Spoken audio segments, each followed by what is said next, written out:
Today, of course, we're talking about AI for municipalities. So I'm just curious just to get a poll from the room. Anybody works for local government? Raise your hand. Okay, we got one. Okay, so what do you do? Like, I'm just kidding. Okay, so anybody in AI, like on the tech side of things? Okay, we got a few people. Okay, anybody more so on the AI business side or project management, those sort of things? Okay, got you. Okay, well, thank you so much. We kind of know how to direct the conversation, but we're going to start just by giving some intros. I am Dr. Nashley Cephas. I'm a Georgia Tech alum. I finished my PhD and master's at Georgia Tech in electrical and computer engineering in 2014, and I've been around Atlanta for the most part ever since.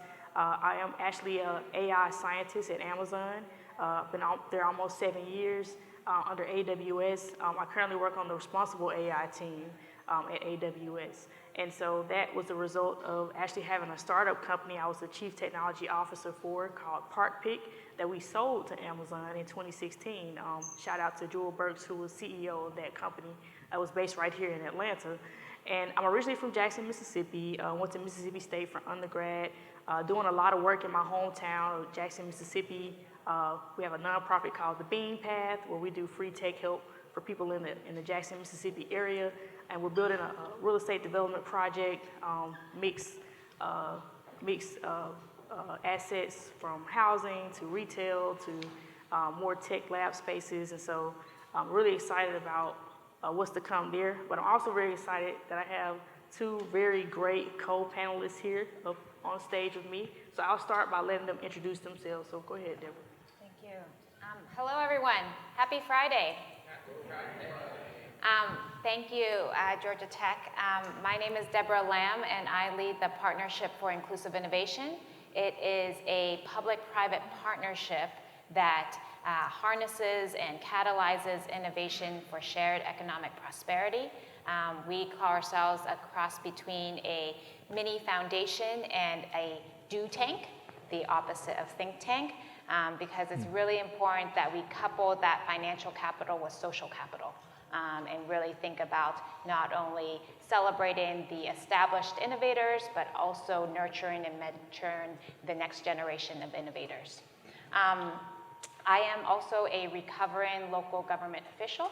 So I used to work in local government and advised local government and still work with many cities and municipalities and counties all across the state and very much support this public service and work. So thank you very much. I'm still a local government official, and it's as hard as it looks, right? But it's truly a privilege to serve. I sit within the mayor's office. So if you know Mayor Andre Dickens, our 61st mayor of the city of Atlanta, a Georgia Tech alum. I'm also an alum. I got out in 2005 from Ivan Allen School. And so I've been in this role about 9 months. The actual title is Senior Technology Advisor. And my mandate is to help Atlanta become a top 5 tech ecosystem. And so we want to be a place where there's more entrepreneurship, more technological innovations. And we want to build an inclusive culture of entrepreneurship where any Atlanta residents has access to the resources and pathways to pursue their business ventures or innovations. And so, can share more about some of the mandates and some of the programs, but my story and my path to this role, after graduation, I worked at BlackRock. So I was in financial services as an investor, went to business school, came back to Atlanta to start a technology company. And so it was, we called it the artificially intelligent robotic bartender. There wasn't a lot of AI, right? People did have strong emotions about the drinks that were made, as they talked about earlier, but ran that about 4 years in ATDC, so right around the corner. John Avery, who leads ATDC, in the room. But after that, I joined Cox, and we built a vehicle tracking and telematics platform for them.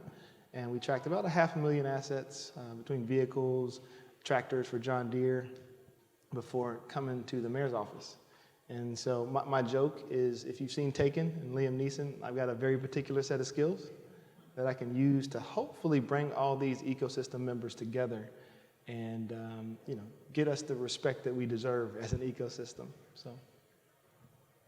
Thank you both. And so just for the sake of y'all can understand how we're operating today, we're gonna do a few questions that I have for the panel. I'll also try to chime in myself, and then we're gonna open it up for questions after about 20 or 30 minutes or so. I know we're between lunch, and so you all are anxious, and so hopefully we'll won't hold you too long. So the first question I have for these two great individuals in local government, you expressed some of the challenges, you expressed some of the benefits of working and trying to change an ecosystem here in Atlanta. So I'm just curious, what are some of the uses of AI in your everyday roles and your work with government, or even some of the more uncommon ones that people wouldn't normally think about? You want me to? You can start.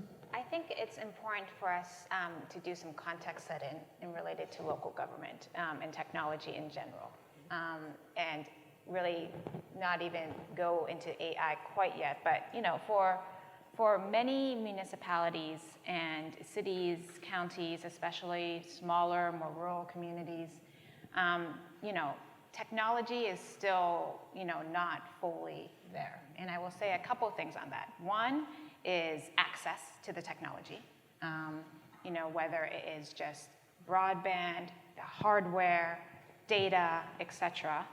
And then secondly, it's the application of the technology, how you utilize it. So there's a couple entries or barriers to entry for local governments that they need to kind of think about before we even think about AI. That we have to start with. And so, meeting the communities where they are in terms of their access, their comfort level, their understanding and application of the technology, and then think about the possibilities and opportunities of AI, I think is an important starting point. Well, that's a good point. I think there's this foundation that we're setting in the city of just trying to collect all of the data that would be needed to better automate some of the experiences and processes in the city. And so we've got 25 different departments, and across those departments, I don't know if I should share this, but this is like interesting inside baseball.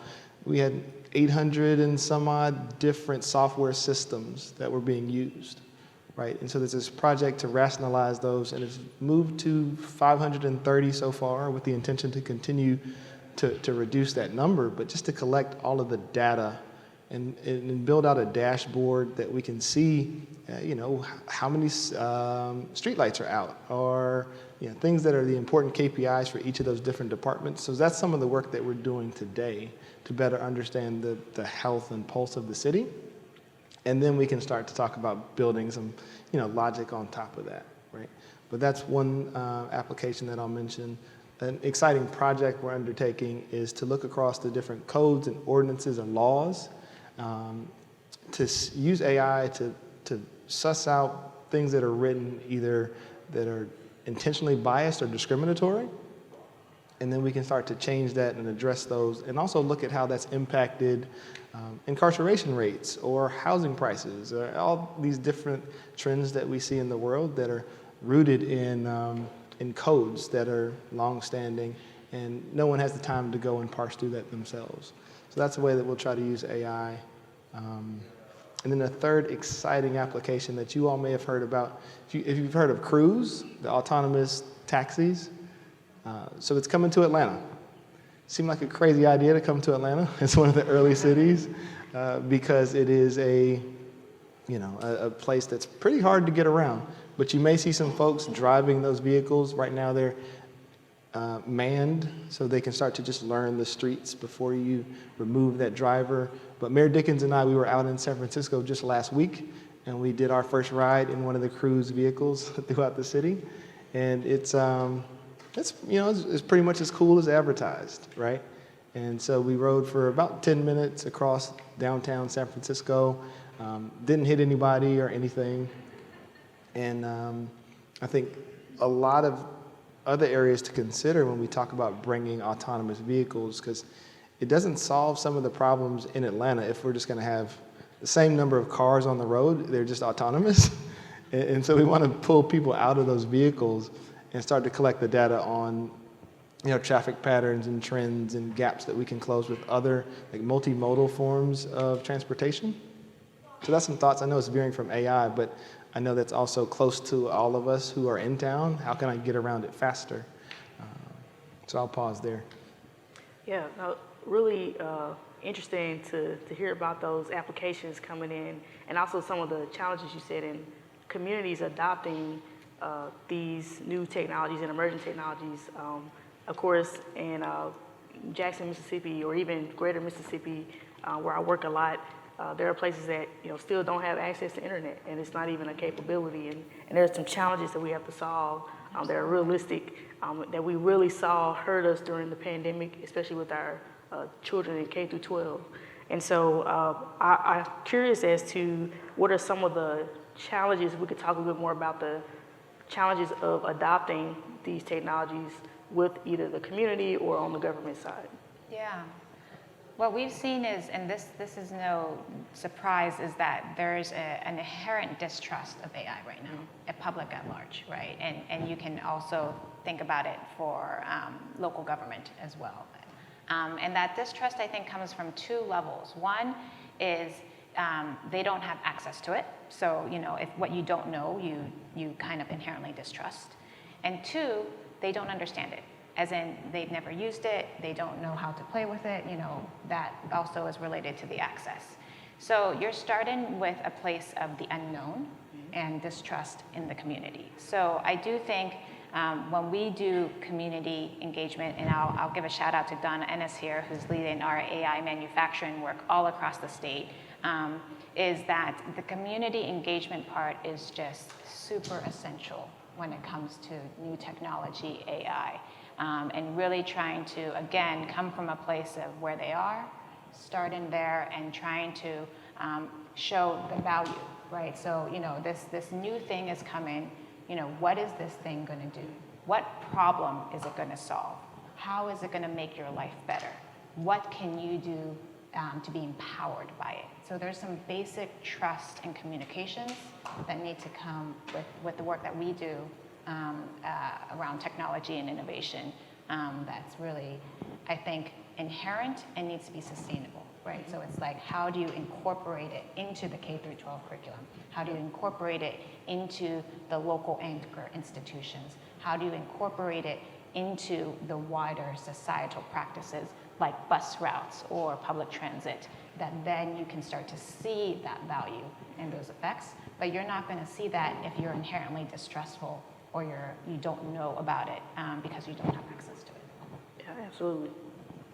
Well, I think it goes back to the definition to a certain extent, because the fear that people have is of this AI bot. I think there's a movie out this week about AI starting a war with humans, right? And so there's these different levels and tiers and applications that we aren't talking about really, right? That we want people just to start realizing they use every day. But I will call out some of the concern and fear it's around replacing jobs, right? And so I talked earlier about that bartender that we made. And if you think of a Coke Freestyle, just like a touchscreen interface, drink dispenser, that's essentially what we built. And but for cocktails. Now remember, we would sell it into sports and entertainment venues. We worked with the Steelers and the Eagles and movie theaters, places where you'd want a bar, but a bartender wouldn't necessarily want to work. And we would get these visceral reactions from people saying, hey, you're taking good American jobs by putting this bartender in place, especially in Pennsylvania, because Pennsylvania, it's a union state, so the bartenders make $25 an hour. They're terrible. They don't really care about, mixing your 2 and 2 right with the right proportions. So, this concern around the machines replacing us, it's at a different stage now, because it's really hard to find people that want to be a bartender at an airport or in places where it's hard to go. And so there's this stat that's been floating around that 47% of jobs will be replaced by AI by 2030, which is a pretty rapid and aggressive estimate. But those are the things that get people up in arms.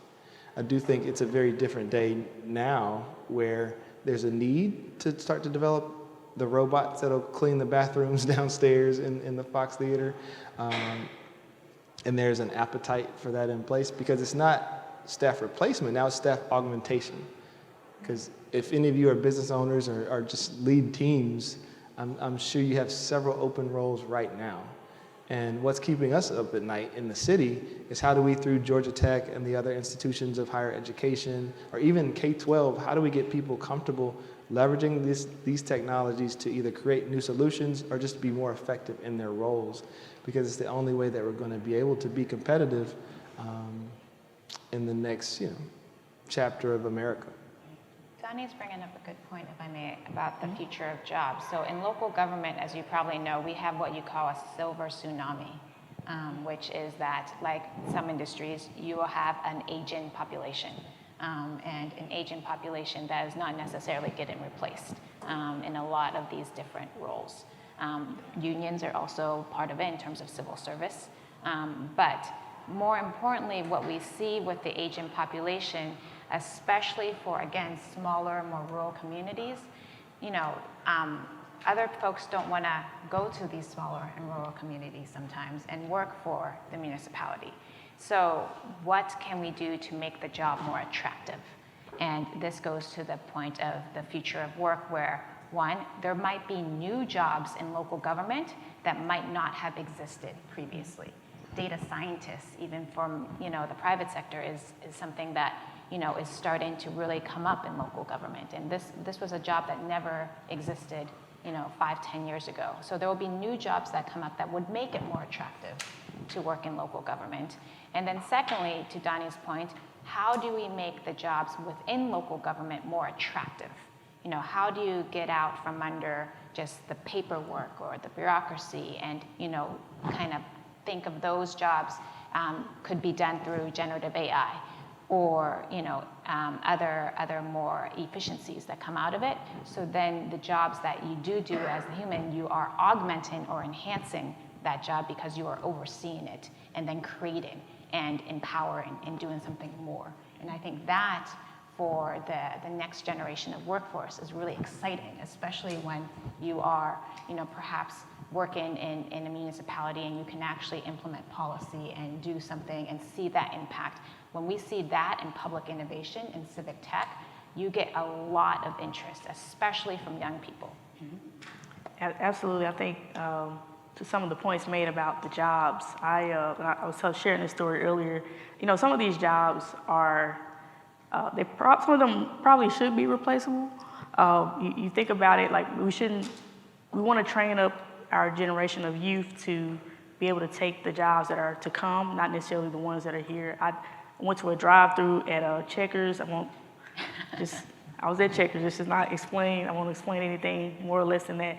But once I got to the drive-through, the speaker was all automated with an AI. And so it took my order, it showed everything on the screen, it recognized my voice for the most part. It was the best experience ever. I'm not gonna lie to you. There was no attitudes. I didn't have to wait 20 minutes for someone to answer the speaker. When I got there, my order was right there. And so, there are trade-offs. There are always trade-offs. I like to think of things in terms of the pros and the cons, as always. And so, even with my role at Amazon, we are constantly working on how do we build trust amongst our customers and the community. No one's going to give Amazon the benefit of the doubt, right? We have to make sure we go in there with that. We work a lot with public policy. I've many times been to Capitol Hill speaking to members of Congress because you think about it, AI is technology, it's code, like computer programming code. Once it's released, it can get into the hands of anyone and there's really no way to enforce it. And so how are we actively thinking about regulating and these policies? The European Union is a little bit ahead of us in that respect, but we are working. There's something called the AI Bill of Rights that was released last fall on what we plan to do, how we plan to approach this problem, but it is really a multifaceted issue that not just the technologists, not just government, but everyone has to play a role and a part and understanding how we work together as an ecosystem. And with that, I kind of want to transition into responsible AI. I know because there's a lot of concerns, people are, wanting to know what are we doing about it. I know within my role, we think about responsible AI as many different, it's an umbrella over many different things. So there's fairness and biases, like does the technology work the same for all types of groups and intersections of those groups? We all saw what happened with the face recognition technology in the hands of law enforcement, which is now banned in a lot of companies to sell that, to get that procured by law enforcement or military, that particular technology. We've also seen robustness with all the generative AI. How do you know that something is real? And how do you know that someone isn't trying to fool the system or use it in an adversarial way to attack the system and get information that it shouldn't have access to? There's also privacy and security. There's transparency. Are we as companies or as government being honest about how this product really works? It doesn't work 100% of the time. As a technologist, as someone who trains models, I can tell you no AI model is 100% accurate. And that's just the nature of it. It's built on probability and statistics. It's all a lot dependent on the data that you use to train these models. And so with some of that into consideration, a lot of people are now asking, okay, what sort of compliances or policies do you have in place to ensure that, as AI being used across different municipalities, is it being used responsibly? So something comes to mind. A few months ago, Sam Altman, you all probably know Sam Altman, ChatGPT founder, he was in town talking about some of these risks and concerns. And he's got this secondary business he started. It's called Tools for Humanity. And with Tools for Humanity, there's this concept. It's called proof of humanity, or proof of humanness. So one of the concerns you talked about is across. If you're talking to someone at a drive-thru or on the phone, there may be times where it's not a human, and you'd like to know if the person on the other side of a transaction is actually a person. And so they're trying to have some different approaches to ensure that you can confirm a person is a person or a thing is a person when you're engaging with them.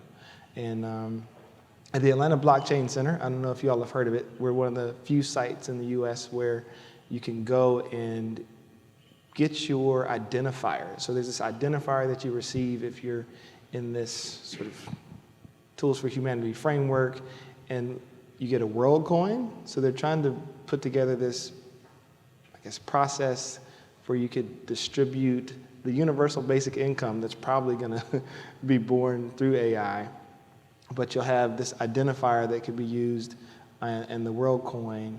So you can make sure that any type of governmental assistance is only awarded one time to this person. And it's, I think, a pretty innovative approach, but it's going to be more and more important as we have a digital footprint that needs to be monitored. And you want to ensure that the people that the thing you're engaging with, it's hard for me to even say people now, because you never know what it might be. Yeah, I think your regulation question is really important, and the honest truth is it's still very nascent, and we're still trying to figure out. And I think the reason why we're still trying to figure out is a couple-fold. One, you have to think about how our infrastructure has evolved, right? So there are 3 levels of infrastructure in my mind. There's the physical infrastructure, so what surrounds us in the built environment, your roads, your bridges, your buildings. There is the digital infrastructure, which is this Ryzen virtual data-driven infrastructure. And then there's the social infrastructure, which is people, how we interact within the physical and the digital infrastructure. Within local government, there are clear rules and regulations in terms of physical and social infrastructure. So I live within the city of Atlanta. I am a resident of the city of Atlanta. City of Atlanta controls certain roads, budgets, buildings, etc. If I get a parking ticket within the city of Atlanta, then the city of Atlanta has enforcement and regulation over me. The issue is digital infrastructure. My data is not confined within a local government jurisdiction, right? Because I am all over, there's a whole bigger world. It's not even confined within the US, right? It's not even confined within any one country, region, it goes beyond. And this is where, even for local governments or governments in general, it's very hard to think about those regulations. And even from the technology side, which is why Sam Altman is a great example, the technology is going so fast. It's going unbelievably fast. They don't even fully understand and can control it, right? So you have the technology side, the private sector, that is just going, even with some, tried or attempts to put a halt into it, right? And the government, which I explained earlier, that has enough barriers to entry to begin with around technology, not fully understanding and not fully regulating it. And so what is being done is a humongous opportunity for public-private partnerships. So what you heard was Sam Altman going directly to the federal government saying, hey, we need some help. We can't control this or regulate this ourselves. We need some guidance. And then you have the government come into the technology companies saying, like, you need to be able to help us a little bit more in understanding this. So what I see is a brand new frontier where there's greater public-private partnerships in terms of trying to understand, regulate, and define a brand new way to move forward on this, because it's really hard to look at it within a digital infrastructure. And I'll call out two different frameworks when we talk about AI and the government. So the first is, it's kind of like Maslow's hierarchy of needs. If you think about what we have to address, we want to keep people fed and housed and safe, that base of the pyramid. And that's where a lot of our attention and resources are focused. And this AI stuff is, at the very top. So it can be difficult to, as things happen, focus in these areas. Because if you don't feel safe, you don't care about AI policy and regulation, right? So that's where we spend a lot of our time, rightfully so. That's so true. I mean, at the end of the day, I feel local government is so sensitive to people and the needs. Like, if you don't keep the lights on, if you don't pick up garbage, if you don't shovel snow, you will get voted out. It's the closest link to civic engagement, civic power, like being connected to the people. And so there is some basic responsibilities that we hold local government much more accountable, which at the end of the day, if you look at it, the trust in local government compared to federal, state government is the highest, because you have that direct interaction and the responsibility is the highest. That's why you see even in citizens, they can name who their local electeds are in ways that they might not be able to at national, because they know who's picking up the trash, who's keeping the lights on, and who's making sure that they are safe. And so we are trying to solve those problems at the lower rung with technology. So you'll be excited. There's this application where we're going to, on our garbage trucks, try to use computer vision to detect road debris and hopefully potholes. I know you've probably been impacted by some potholes. And then we can identify and roll trucks faster without you having to call us. But then the other framework that I mentioned is the temporality of sort of need and responsiveness. So you've got this reactive rung, which we spend a lot of time just reacting to, the crane truck that fell through the parking deck at Publix, or that pothole that opened up on Ponce, right, that the Jeep fell into. So that's the type of stuff that you can never really plan for, but there's a lot of resources for that. Then there's the general, roadmap that we try to deliver programs and initiatives, and so that's how we also spend probably 40% of our time. And then we can do a little bit of this future view and thinking through how do we prepare for what's coming down 5-10 years from now. And that's very linked to Maslow's hierarchy of needs, but I wanted to share with you how our resources and attention are usually split up. And the less we can do on the reactive part would be awesome, but your expectations and citizen experience is very much shaped by how fast we respond to you when you want to get a permit done, or when something happens and you want us to respond. So it's good to know about that pothole. I do drive a Jeep, and I know that pothole Right. you're talking about. One more question before we open up to the audience. So a lot of this, you even mentioned that we have officials in office who are making decisions about how the technology will be used, but they don't understand the technology themselves.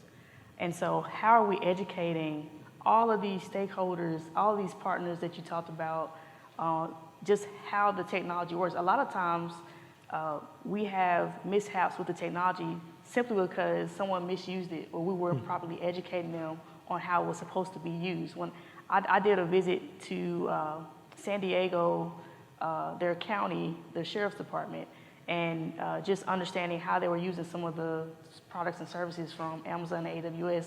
And there are ways that we never even imagined that they would be using some of the tools and some of the technologies, and not just ours, but others as well. And so how are you thinking about educating the public, educating the community, educating government officials about AI technology? What was that joke? Because developers say this a lot, like that it's an error that is between the keyboard and the user. It's kind of like it's your fault. And so, you know, we own that at times. But I think trying to find people that join the government that better understand is one of the first steps we're taking. So it's difficult to make it attractive, and the compensation is not, you know, like Amazon's. But you're seeing increased civic engagement and participation in this sort of civil workforce, which has been promising. I do think that there's also a need, and this is as a person that builds products, right? You need to build it for the lowest common denominator, and that's a way that we can, in partnership, just make it better for everyone. This user experience where you can almost predict where I'm going to get it wrong. So I think we're both at fault, and there's a need there, but we are trying to build out time to engage in these, like I said, what's going to happen 5 and 10 years from now, and be thoughtful about how we can be more competitive and, like I said, deliver to you all a better experience in Atlanta. So we have 3 projects that I'll just share that kind of address the education framework that you asked really well. One is that we had worked with the Georgia Municipal Association, which is, for those that don't know, most of the cities are part of a membership network across the state of Georgia, and they are, mayors that, are part of this group. And we supported them in terms of improving data literacy for local government officials. And so this is something that we have been spearheading on and really trying to your point, target, what does data literacy mean for local government officials? How can they be applied? How can it be used? And obviously it's still ongoing. And again, keep in mind for a lot of local government officials, you have to start with where is the data? It could be in some cupboard somewhere. It could be in some file drawer. You have to check, the accuracy and, clean up the data, digitize the data, get to a point where you can actually use it, apply it. So it's a process, and I will also give a shout out to DataWorks, which is a Georgia Tech NSF project by Carl and Betsy DeSalvo, who have tried to build data support for those that might not have that kind of cleanup and accuracy. So it's a really good Georgia Tech initiative. And then the second project that we have is Georgia Tech, along with GSU and dozens of other universities and cities, are part of what we call the Metro Lab Network, which is a city-university kind of network and partnership where they come together and think about, what is the problem in the community and what can the anchor institutions do to address in terms of applied research. And they have really put out a framework on AI that's targeted for local governments, and we had a team supporting them this past summer as well, and they've done the webinars and kind of targeted within local government. And then the final project I will say, and I'll give a shout out to Blair, who's really helped us, is that we had this project in the city of Warner Robins around public safety. and really thinking about, a smaller community, how do you address public safety, given the fact that, again, future of work, it's very hard to recruit, retain, public safety officials. How can we use technology to really empower them to reduce crime and address public safety concerns. And so they've really seen a decrease in crime from a collaboration with Georgia Tech, Dr. John Taylor in civil engineering, and Middle Georgia State University in terms of the collaboration. And we're now in the phase where we're trying to think about how to expand it from the city of Warner Robins to Middle Georgia. And really, again, to your point, how can public safety officials share data across, get training, and better address public safety in the community? That's an awesome initiative. It goes back to it being a multifaceted solution. Everyone has to take responsibility Absolutely. to join in solving the problem. And I will just mention that Amazon has a program now that we launched last year to educate students in community college on how to train AI models and how to evaluate models for biases, and also to be able to create a direct workforce pipeline to hire those individuals, not just at Amazon, but at other places as well. Because like you said, it is a competitive market when you have government versus corporate or versus startup. We really need to work on training the future workforce, because if this is where we're headed, we're gonna need people to take these jobs. And also we wanna make sure that the people taking the jobs are very diverse, and that we're allowing everyone access to learn this information, to be able to join this conversation and join that workforce. And so I'm definitely a big advocate of that. And I appreciate you all for the questions. I want to make sure that I get some of the questions in the audience now. And so if you have any, I think they told us we had it till 11:15, but we could possibly go to 11:30, just depending on how many questions we have. But if y'all are okay with that, then we'll proceed. So go ahead in the back. Hi, my name is Lauren Hester. I'm a current undergrad at Georgia Tech, and I have an interest in public health. And so you guys were talking about community engagement and how that's really essential for technology and AI to be effectively implemented. So I wanted to ask, how do you collaborate with public health professionals to connect visually with the communities that you're trying to support, and how are their voices incorporated into that implementation of AI?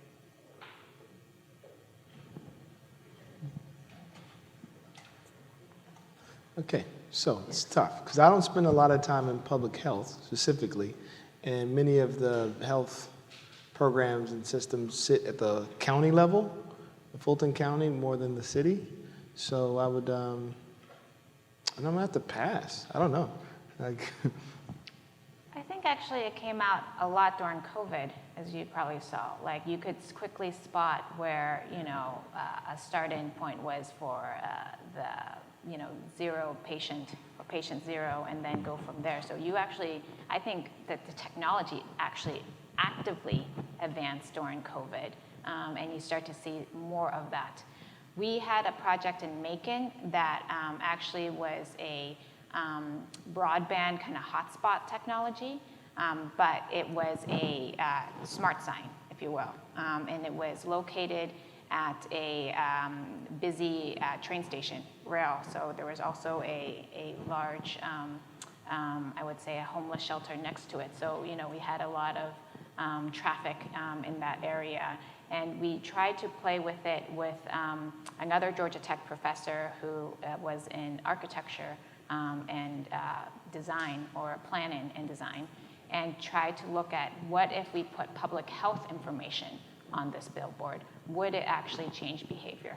So what is that correlation and link? And we're still trying to understand that. So one, I think you can definitely look at a lot from COVID and see that. But the other thing is that behavioral change from some of the public health information that resulted in that. But I will call out, we are trying to do more in connection with Emory and the CDC, generally around engaging with the students to help you commercialize your IP and concepts. And so we can connect after this to talk about Nucleate and BioConnect and some of these programs, Because what's popping up in Science Square, if you all have heard about Science Square that's being built on the west side of campus, that's an exciting addition to Atlanta and the ecosystem and life sciences. So love to plug you into that to make sure when you graduate that you stay in Atlanta and don't move to Boston or somewhere like that. Make sure you hold them to that. All right, go ahead. Here, and then we'll come back here to you.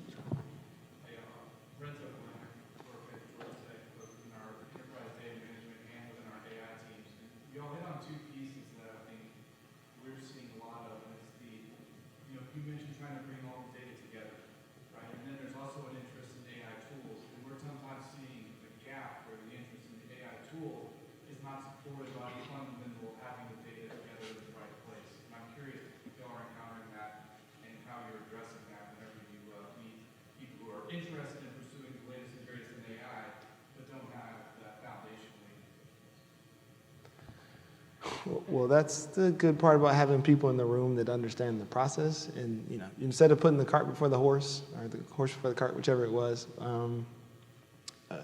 So we have guardrails in place to prevent that. Generally, you'll have to engage with either the AIM, Atlanta Information Management, or our team before we start spending money on systems that aren't useful. And then it's only within the city of Atlanta I can tell you about the experience. Yeah, I know that data is, of course, is step one when it comes to any type of AI, any type of data science. We've expressed earlier how important it is to clean the data, make sure it's in the right format, make sure it's all in the right place, and make sure that the people that need to have access to it have access to it, the people that don't, and the governance around that. And that is an ongoing problem, even with the large language models and the adoption of generative AI. With all the data you can imagine being trained on, there's this big question now that just because data is available, just because you can see data available on a website or on the internet, does that mean you can use it? And that's the big question right now, and they're leaning towards no, because people are now seeing stuff pop up in these models and things that are either we would call them hallucinations or not true. There are things that are toxic, so they reply with discriminatory language towards certain groups, and so there's a whole mixed bag of things in there, and it's an ongoing problem. When you all figure it out, let's talk. Go ahead here, and then here and here. Hi, I'm Justin, I'm currently a software engineer at BlackRock, and I'm also a local Atlanta resident. I had a question for Donnie when you're talking about some of the technologies and startups that we're trying to bring into Atlanta with the self-driving taxis, things of that nature.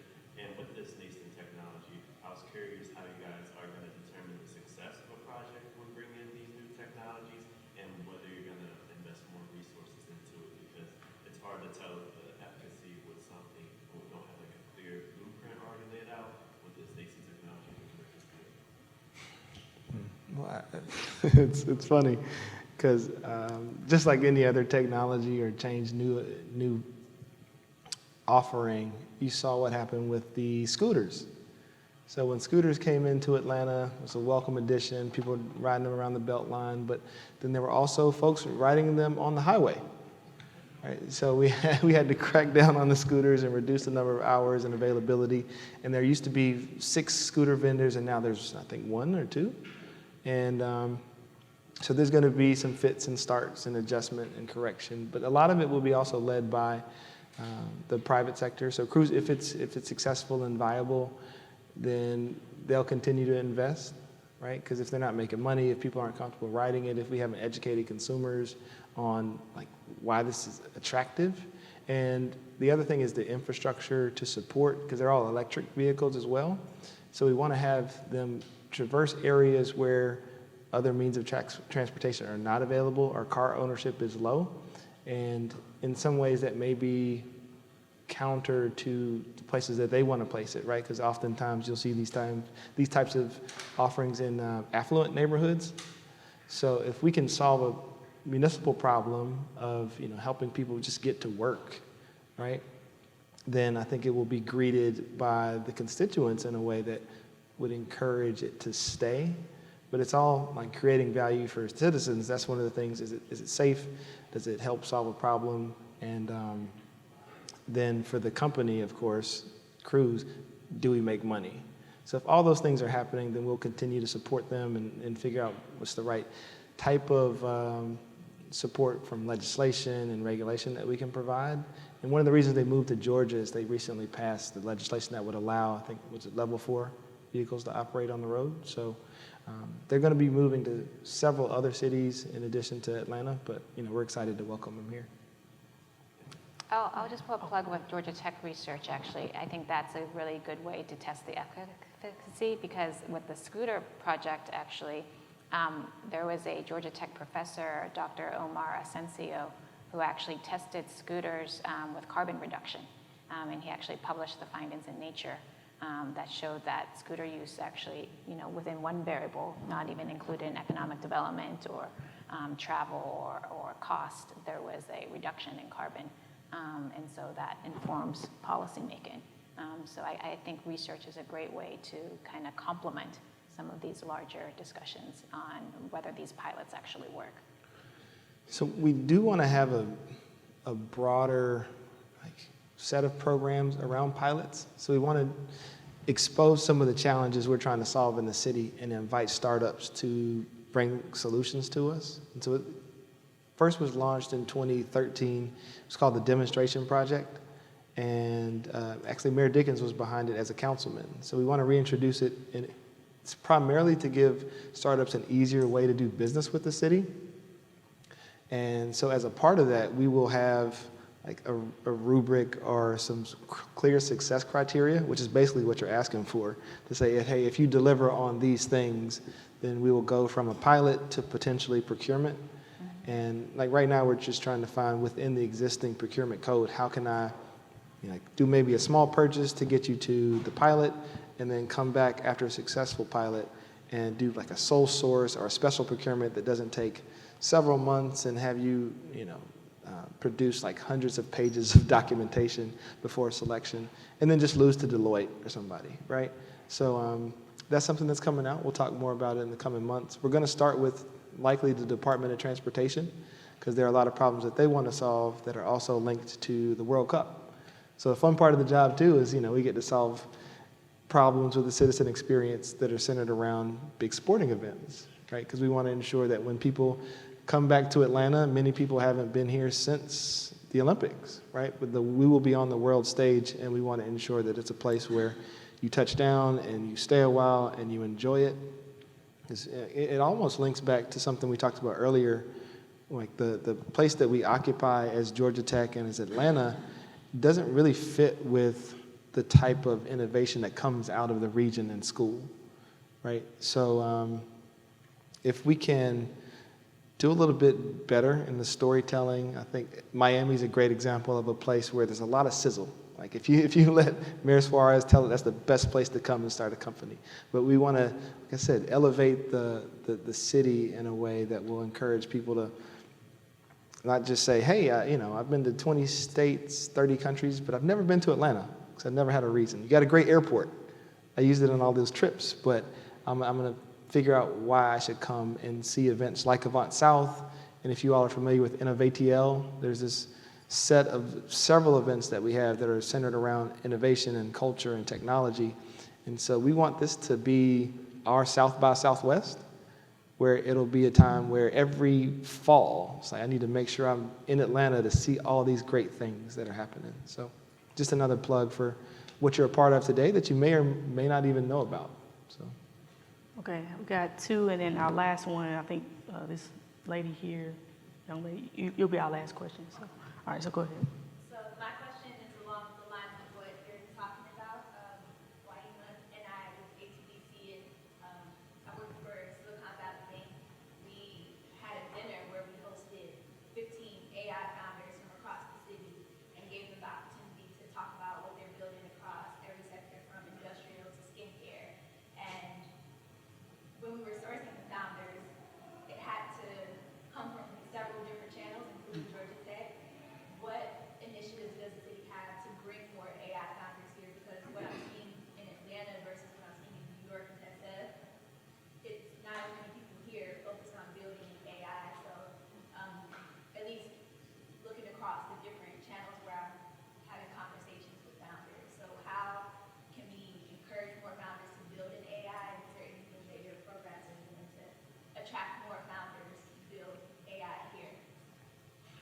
So I'll tell you, and I'll tell you how you can help. Also, a Silicon Valley Bank. So one of the things that we hope to do is to build more ecosystems of sorts, right, or communities around certain verticals. So in Atlanta, we have a history of fintech and cybersecurity, MarTech, right? We've got a bunch of unicorns in that space. And supply chain and logistics. So I'd say those are probably our 4 core competencies as perceived by people outside of Atlanta. And I think fintech, I'll call them out, is probably the most mature and well-formed programs within it. So you've got FinTech Atlanta, the FinTech Academy, you've got Run It by the Buyer. And why that exists is because some corporates were willing to pay for those programs to exist. And we need that same sort of coordination for AI. So I don't know who's going to be the AI corporates or the entities that are going to pay for those things to be, but you'll need some resource, some individual to galvanize that community. Age tech, I think there's a great age tech community if you know Jeff Gray, but he's just a rich old guy that has time to do it, right? So we need some leadership and sponsorship so that can be. I think ATDC is playing a big role in that as well, but it's generally backed by some corporate dollars, someone that is either, you know, a leader in the space already and wants to see more innovation, or you know, is just willing to play a role in supporting it. So. Yeah, I think that's a great question, and I think this is something that we're working on and growing, and I think it's very exciting about what we see. So, you know, Georgia Tech has an institute on AI that's already. We won 3 major NSF mega grants on AI, and we were the only institute that won 3 in the state across the country that's focused on AI. From AI caring to AI optimization. So I think it's definitely something that we as a community, as an ecosystem, are really trying to push for. But I think the bigger thing for us is how do you continue to maintain that inclusion, right? So how do you make sure that it's AI for all and not AI for some? And that is something that we are constantly trying to challenge ourselves more, that ensures that not only are the AI technologists, the startup founders inclusive, but the applications that they do are inclusive and benefit the community. And I think this is where Atlanta, Georgia is up for the challenge. I think continuing to build that network amongst all the those that are in that space in Atlanta will be helpful. That's what attracted me to Atlanta. So. You guys spoke about loss of jobs. I'm wondering how people prepare. I was at another event, there's like innovation waves, and how every time that happens, there's like a sector of people that aren't able to fully understand the next wave of innovation. So it's like how I think people should prepare for that. What should they look into to be ready for that? So, you know, this is the maiden voyage of this event, right? Avant South, first time. And I think one of the areas of improvement is opening this up to the community more broadly, right? Because we want to educate people that live a couple blocks away that have never made it to Georgia Tech's campus for one reason or another about AI and how they could use it in their daily lives or in their jobs. Because I think there's applications for barbers, for doctors, for Uber drivers, right? And so if we can first, like I said, tell them what it is, then show them how to use it in a way that's essentially going to 10x their productivity if you give them the right application or tool. Then the other area we want to is just highlight some of the existing innovations and innovators in the space. I think that's a way we want to play a role in not just building the workforce, but arming the masses in, you know, how to use this tool in a responsible and effective way. Interesting thought though, kids, young people, right? I'm far from being young now. Like they're using this actively, readily, and whether it's for school to help them get through their classwork, or, you know, catfishing people. So there's this new form of catfishing where essentially it used to just be I'd steal your picture, but now I can have it draft what I say to you. So I'm charming and witty.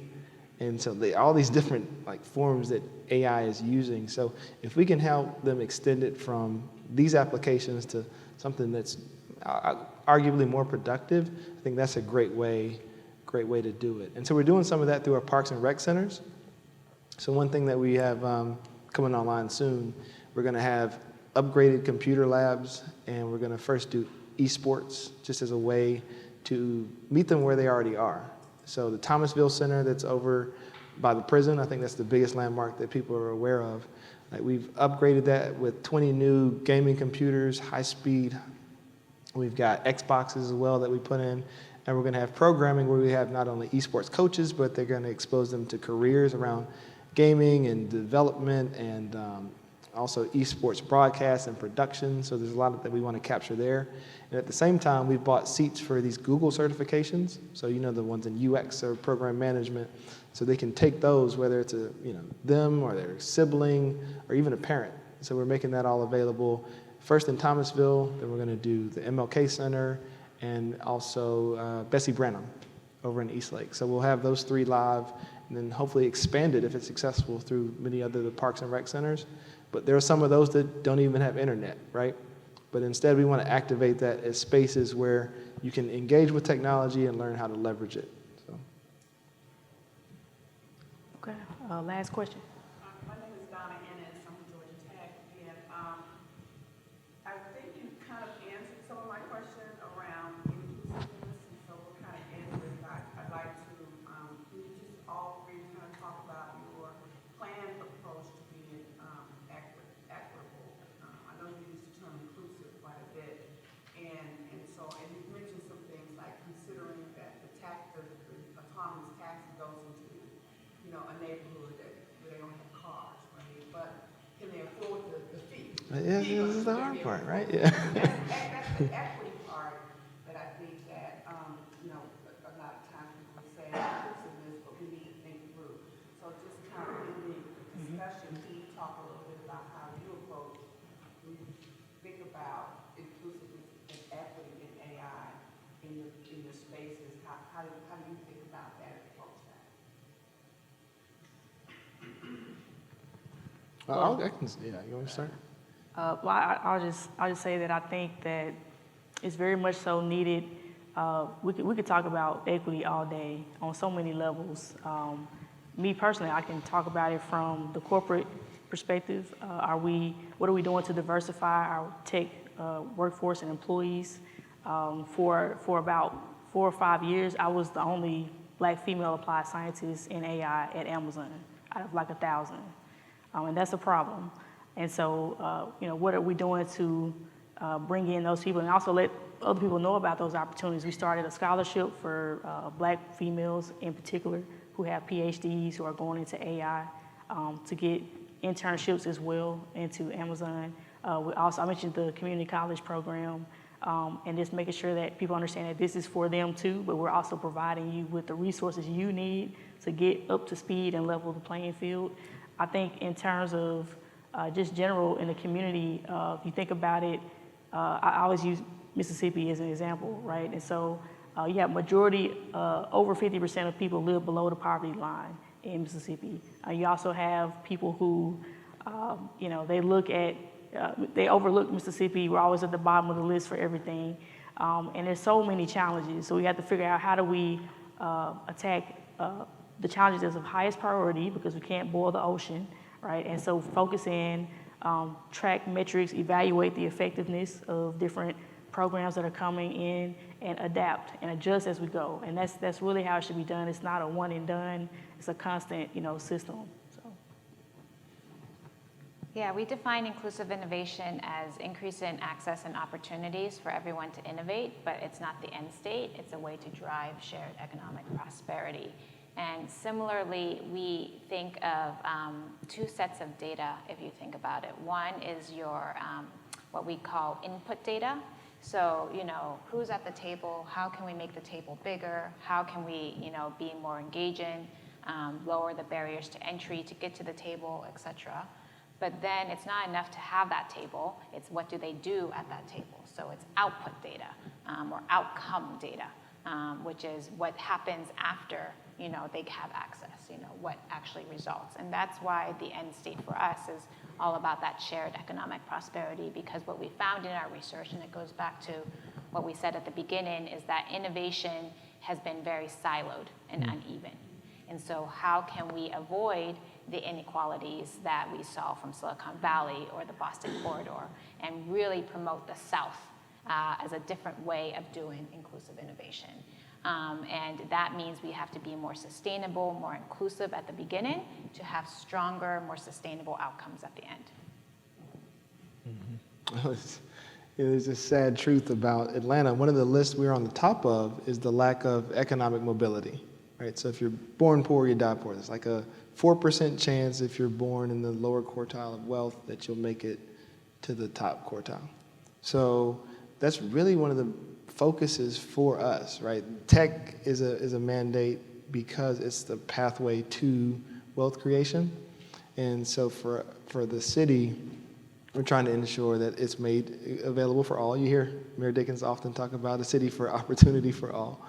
And trying to find ways to ensure that the framework we're thinking is you first have access. Awareness. We just need to let people know all these jobs that exist. Because you don't know, you can be in cybersecurity or in AI and all these different functions and roles. The second is access, because you have the skills to do it, or you have a relationship with someone that can help you get an interview, and that's why we're trying to get to the parks and rec centers to increase the access. And then the third is interest. So how do I make it exciting? How do I make it interesting? And I was talking with someone here earlier today about cybersecurity, because there's a massive shortage of talent for that industry. But I can't get my kids excited about cybersecurity. It's not really something at the dinner room that gets them going, dinner table that gets them going. So those are some things that we're thinking about. But over the last 24 months, we've had 15, 16 massive companies like a Visa, the Googles, the Amazon types moving to the city for our talent, right? Because they want diverse talent. And so the only way that we can meet those needs is to pull from what I would call these untapped pools of talent. And so we need to upskill them, we need to engage them, because I don't want to just keep flying people over from the coast. It's not good for any of if you're buying a home, not good for you. If you own a home, yeah, right? But affordable housing is another issue. So when we think about gentrification, or if you look at some of the other, I'll call it ecosystems that have thrived over the past few years, they call out Seattle as almost a cautionary tale, where they lost 50% of their black population in the 10-year period where Seattle became Seattle. We don't want that to happen in Atlanta. So we got to find ways to, like I said, engage the population and ensure that they participate. So. Okay, quick 30-second, anything you want to leave with the audience before we go?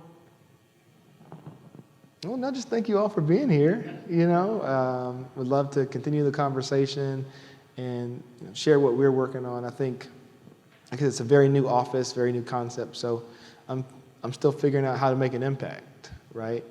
But the one thing about being the first of all time is, right now, I am the greatest of all time. So I want to, undisputed. But no, we genuinely appreciate you, spending the time with us today, and look forward to learning more throughout the afternoon. So I look forward to seeing you all at Advent South 10, where it will be the 10th anniversary of Advent South, and we will be the center of AI. Awesome. I'll leave with, when you know better, you do better. So continue to get that knowledge and education, because it's the only way, in my opinion, things are going to change. So thank you all so much for joining.